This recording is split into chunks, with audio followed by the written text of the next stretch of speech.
ఆంధ్రప్రదేశ్లోని శ్రీకాకుళం జిల్లా జలుమూరు మండలం వంశధార నదీ తీరాన వెలసిన శ్రీ ముక్కలింగేశ్వర స్వామి క్షేత్రం దక్షిణ కాశీగా ప్రసిద్ధి చెందింది. ప్రతి ఏటా మహాశివరాత్రి పర్వదినాన్ని పురస్కరించుకుని ఇక్కడ జరిగే ఉత్సవాల్లో అత్యంత కీలకమైన ఘట్టం చక్రతీర్థ స్థానం.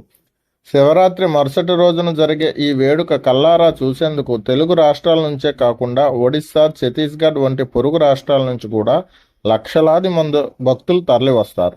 మహాశివరాత్రి జాగరణ అనంతరం తెల్లవారుజామున ఆలయంలో స్వామివారికి ప్రత్యేక పూజలు నిర్వహిస్తారు. అనంతరం ప్రధాన ఆలయం నుండి స్వామివారు బంగారు పల్లకిలో ఉంచి మంగళ వాయిద్యాలు భక్తజన ద్వయాల మధ్యన ఊరేగింపుగా వంశధార నదీ తీరానికి తీసుకువస్తారు.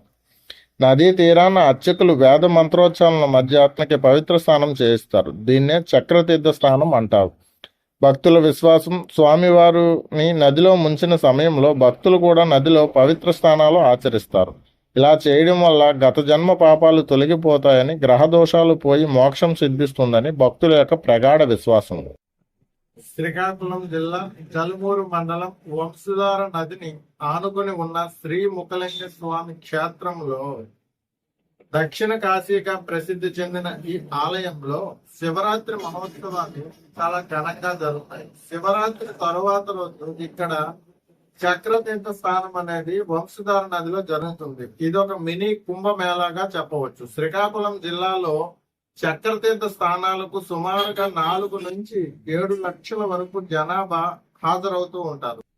స్వామివారి యొక్క ఉత్సవ విగ్రహాలను ఊరేగింపుగా వంశధార నది ఆనుకొని మిరియాపల్లి వంశధార నది దగ్గరికి తీసుకొని వెళ్ళడం జరుగుతుంది. అక్కడ స్వామివారిని మంత్రోచ్చారణల మధ్యన వంశధార నదిలో స్నానం చేయడం జరుగుతుంది. ఇక్కడ స్నానం చేసిన తరువాత స్వామివారికి చక్రతీర్థ స్థానం అనంతరం భక్తుల అందరూ దిగువ ప్రాంతంలో లక్షలాది మంది జనము పుణ్యస్నానం ఆచరించేందుకు పోటీ పడుతూ, అలాగే స్వామివారికి ప్రసాదాలు నైవేద్యాలు సమర్పించేందుకు ఈ తడి బట్టలతో శ్రీముఖలింగం యొక్క దేవస్థానంలో ఉన్న శివుణ్ణి దర్శించేందుకు చక్రతీర్థ స్థానం అనంతరం వెళ్తూ ఉంటారు. ఇది శ్రీకాకుళంలో జరిగే మినీ కుంభమేళాగా చెప్పవచ్చు. ఇక్కడికి చాలా మంది భక్తులు శ్రీకాకుళం, విజయనగరం, విశాఖపట్నం వంటి ప్రాంతాల నుంచే కాకుండా ఒడిశా, ఛత్తీస్గఢ్ మంచి ప్రాంతాల నుంచి కూడా చాలా మంది ఇక్కడికి వస్తూ ఉంటారు. అందువల్ల ఇక్కడ జరిగే ఈ శివరాత్రి ఉత్సవాలు, శివరాత్రి తర్వాత జరిగే చక్రతీర్థ స్థానాలు అనేటటువంటిది చాలా ఎంతో పవిత్రంగా ఈ జిల్లాకు ఈ శివరాత్రి సంబరాలు జరగడం ఎంతో ముఖ్యంగా మనం తెలుస్తూ ఉంది. ఇంతటి అరుదైన ఘట్టం ప్రతి సంవత్సరం శ్రీకాకుళం జిల్లాలో జరగడం కూడా ఎంతో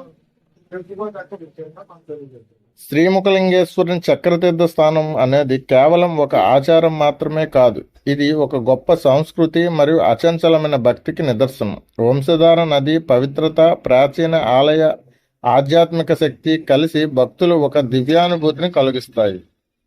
ఏటా వైభవంగా సాగే ఈ క్రతువు ఉత్తరాంధ్ర ప్రజల పాలిట ఒక గొప్ప పండుగ. శ్రీకాకుళంలో ఇది ఒక మినీ కుంభమేళాను తలపిస్తూ ఉంటుంది.